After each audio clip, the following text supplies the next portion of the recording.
c'est Sonia Shine. Bienvenue dans l'instant présent de Dieu avec la Rhapsodie des réalités. Comment est-ce que vous allez? J'espère que vous allez bien, que vous passez une bonne semaine jusqu'à présent. Moi, je vais bien, je rends grâce à Dieu. Je suis très heureuse de vous retrouver encore pour ce deuxième rendez-vous. Aujourd'hui, nous avons encore un thème très évocateur qui va encore nous permettre de comprendre un certain nombre de choses. Le thème est intitulé comme suit: activer la puissance par la louange. Quelle est l'importance de la louange? Quelle est la place que la louange prend dans le service, dans la maison de Dieu, lors de nos cultes, durant les programmes et autres? C'est de cela qu'il sera question tout au long de cet enseignement. L'écriture de base est tirée du livre de Sophonie, chapitre 3, verset 17. J'avoue que moi-même, c'est un livre que je n'ai jamais lu. Mais grâce à l'enseignement d'aujourd'hui, la Rhapsodie d'aujourd'hui, je vais découvrir ce livre-là. C'est un peu bête, mais bon, voilà quoi. Il faut dire les choses telles qu'elles sont. Sophonie, chapitre 3, verset 17. Là, il est écrit: l'Éternel, ton Dieu, est au milieu de toi comme un héros qui sauve. Il fera de toi sa plus grande joie. Il gardera le silence dans son amour. Il aura pour toi des transports d'allégresse. Alléluia. Notre verset d'ouverture nous fait savoir que la puissance de Dieu, son pouvoir qui délivre, est activé à travers les chants. Les chants, pas n'importe quel chant. Les chants qui louent, qui magnifient la grandeur, la majesté, la royauté de Dieu, qui loue les merveilles de Dieu, bien sûr. Il y a plusieurs problèmes auxquels les chrétiens font face, mais s'ils prennent le temps d'appliquer cette écriture que nous venons de voir, qui parle de la louange, Pasteur dit qu'ils expérimenteront de grandes victoires et il vous sauvera du problème avec allégresse. Pasteur dit: l'Esprit de Dieu répond au chant et il vous sauvera du problème avec allégresse. Donc, tout au long de l'histoire, de grandes victoires ont été remportées parce que le peuple de Dieu a chanté. Pensez-y un seul instant. Dans 2 Chroniques, chapitre 20, nous avons vu là-bas l'histoire de Juda, une tribu d'Israël qui était entourée et complètement inférieure en nombre par 3 nations ennemies qui étaient prêtes à en découdre, à l'attaquer. Il s'agit de la nation moabite et de la nation des peuples qui vivent dans la montagne de Séir. Qu'est-ce qui s'est passé? Lorsque le roi fut informé, à l'époque c'est le roi Josaphat qui était au pouvoir, lorsqu'il était informé de la situation, c'est comme ça, ces 3 nations se sont réunies et veulent lui déclarer la guerre. Qu'est-ce qu'il a fait? La Bible nous rapporte dans le livre de 2 Chroniques, chapitre 20, qu'il a d'abord cherché la face de Dieu. Et la Bible nous fait savoir qu'il a assemblé tout le Juda, tout le pays, et leur a demandé de chercher la face de l'Éternel. En faisant quoi? En priant et en jeûnant. Nous allons prier jusqu'à ce que nous recevions une parole, une instruction divine de notre Dieu. Et c'est comme cela qu'il a procédé. Donc, quand il a fini de faire ça, là, il est allé maintenant vers son armée. Il a détecté des gens qui sont à la tête des bataillons. Il les a réunis. Après avoir fait cela, il a nommé des chantres et les a placés devant l'armée. Et ces chantres-là viennent de la tribu des Lévites. Vous savez qu'il y a 12 tribus et chaque tribu avec ses caractéristiques, avec une mission spécifique, un rôle qui lui est dédié. Donc la tribu des Lévites, c'est là-bas que sortaient les chantres et il les a positionnés devant l'armée pour chanter la louange à Dieu. Et qu'est-ce qu'il chantait à l'époque? En fait, le chant qu'il chantait à l'époque, c'est une seule phrase qu'il chantait. Et ce qu'il disait dans la chanson, c'est quoi? Louez l'Éternel, car sa miséricorde dure à toujours. C'était ça leur seul chant. Alléluia. Ensuite, l'Éternel confondit le camp de l'ennemi, les poussant à tourner leur épée l'un contre l'autre jusqu'à ce qu'il fût complètement détruit. C'est-à-dire que quoi? Que Josaphat a cherché la face de Dieu et a reçu l'instruction, ils ont reçu la parole prophétique de Dieu qui leur a dit, oui, placez les chantres devant l'armée et commencez par me louer, commencez par me chanter. Moi, Dieu, moi l'Éternel, je me chargerai du reste. La Bible nous fait savoir que quand ils ont mis en application cette stratégie, cette parole prophétique qu'ils ont reçue de Dieu, eh bien, qu'est-ce qui s'est passé? Pendant qu'ils ont commencé par louer Dieu, les ennemis, eux, qu'est-ce qu'ils entendaient? Ils attendaient des bruits de guerre, ils attendaient des bruits de chars. Ils pensaient qu'ils étaient entourés, qu'ils étaient encerclés par le peuple de Juda. C'est-à-dire que Dieu les a confondus et les trois nations se sont entretuées, se sont battues. Voilà, c'est comme cela que l'État de Juda, sinon la nation de Juda a eu le dessus sur ces trois nations-là, ces trois peuples-là qui se sont réunis pour lui déclarer la guerre. Pasteur nous a amené ce récit pour nous montrer l'importance de la louange à Dieu. Quel est le contenu? C'est extrêmement important de savoir ça. C'est une chanson, bien un chant uniquement dédié pour la louange, un chant uniquement dédié pour l'adoration. Il y a un autre exemple sur lequel le pasteur est revenu, c'est l'exemple de Paul et Silas dans le livre de Actes chapitre 16, versets 25 à 26.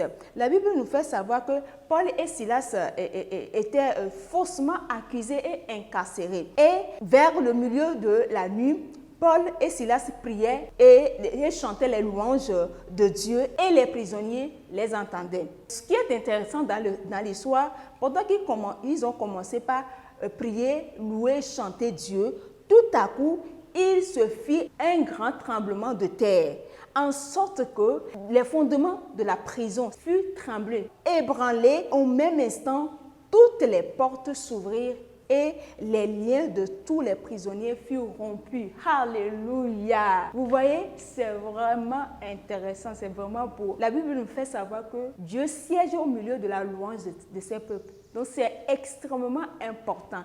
Quand les problèmes surviennent, quand le diable veut nous assaillir avec des soucis, des problèmes, des défis de tout genre, rappelons-nous de ce principe-là. Oubliez la situation. Oubliez le défi, oubliez le problème et commencez par louer Dieu. Vous ne le louez pas pour le faire changer David par rapport à la situation, non. Vous le louez pour ce qu'il est. Vous le louez parce que vous êtes confiant, parce que vous savez que c'est lui le Dieu. C'est lui le créateur du ciel et de la terre. C'est lui qui est au contrôle de la situation. C'est lui qui sait comment cette situation va finir. Et une chose est sûre, tu as l'assurance que peu importe comment, tu ne peux que sortir victorieux. Ça ne peut que tourner à ton avantage, que tu ne seras jamais honni, tu ne seras jamais désavantagé. C'est pour cela que tu le loues, c'est pour cela que tu le magnifies, parce que tu sais qu'il a déjà fait plus grand que ça. Rien n'est impossible à Dieu et rien n'est impossible à celui qui croit. Alléluia. Pasteur dit, ils n'ont pas demandé à Dieu de les délivrer. Voilà. Il ne faut pas chercher à supplier Dieu pour qu'il fasse quoi que ce soit. Non, ça c'est un manque de confiance. Ça veut dire que tu n'as pas confiance en Dieu que tu sais. Paul et Silas n'ont pas demandé à ce que Dieu vienne les délivrer. Ce n'est pas le moment de dire, oh Seigneur, ne m'abandonne pas, s'il te plaît, fais quelque chose, viens délivrer. Non. Toi, commence par le louer, commence par vous savez, non, des chants de louange. Il y a des chants et des chants, pas des plaintes. Il y a certains chants dont on dit qu'ils sont des chants de louange, mais en réalité, quand tu écoutes, c'est des chants, c'est des plaintes. Les gens se plaignent dans la chanson. Louer Dieu, c'est chanter Dieu pour ce qu'il est, pour ce qu'il représente, pour ce qu'il fait. Louer sa magnificence, sa grandeur, sa majesté.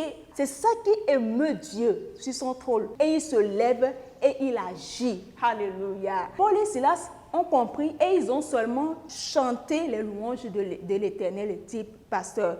Ils savaient que s'ils louent l'Éternel, sa puissance sera activée pour leur délivrance. Alléluia. Les deux exemples que nous avons vus dans les Écritures, nous avons constaté que le salut n'est pas venu avant de commencer par louer. Non, le salut est venu pendant qu'ils ont commencé par louer Dieu. Donc c'est extrêmement important, lorsqu'il y a un problème, lorsqu'il semble que les choses sont contre vous, lorsqu'il y a du feu de tous côtés, lorsque vous vous sentez accablé, dépassé par les événements, chantez les louanges à Dieu. Activez sa puissance à travers les chansons de louange, nous dit le pasteur. C'est extrêmement important de ne pas se laisser envahir, submerger par les situations.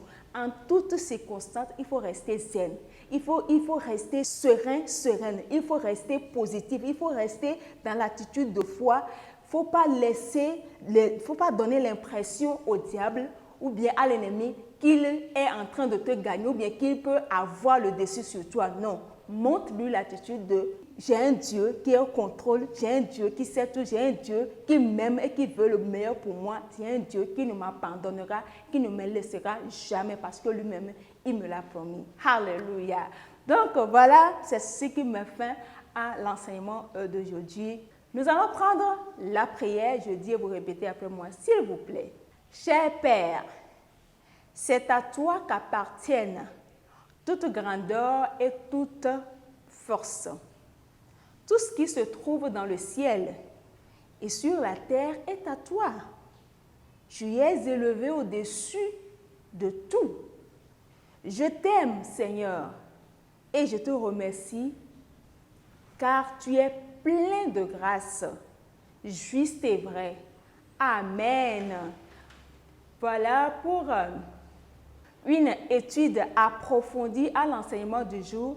Vous allez lire 1 Chronique chapitre 29 versets 10 à 13, Psaume chapitre 106 versets 1 à 2 et puis Psaume 145 verset 4. Pour une étude de la Bible en un an, vous allez lire Apocalypse chapitre 1, 2, 3 et 4, les 4 chapitres. Enfin, pour une étude de la Bible en 2 ans, vous allez lire Apocalypse chapitre 13, versets 1 à 10 et Michée chapitre 5 et chapitre 6. Si aujourd'hui est votre première fois de tomber sur cette vidéo et vous n'avez pas encore confessé Christ, c'est l'occasion. Si vous ne trouvez pas d'inconvénient, je vais vous conduire à travers cette prière. Ô Seigneur Dieu, je crois de tout mon cœur en Jésus-Christ, Fils du Dieu vivant. Je crois qu'il est mort pour moi et Dieu l'a ressuscité des morts.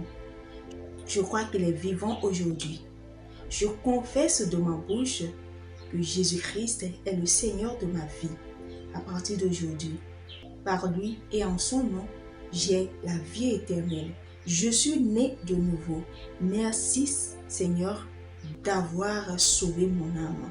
Je suis désormais un enfant de Dieu. Alléluia. Félicitations, bienvenue dans la famille des enfants de Dieu, dans la famille des champions, dans la famille tout simplement des illuminés, des champions de la vie. Aimez la vidéo, partagez-la, abonnez-vous à la page ainsi qu'à la chaîne YouTube et bien évidemment, n'oubliez pas d'activer la cloche de notification pour ne pas rater la prochaine publication et aussi laissez des commentaires en bas de la vidéo pour plus d'amélioration. Si Jésus tarde à revenir, je vous donne rendez-vous sur vendredi prochain. D'ici là, portez-vous bien.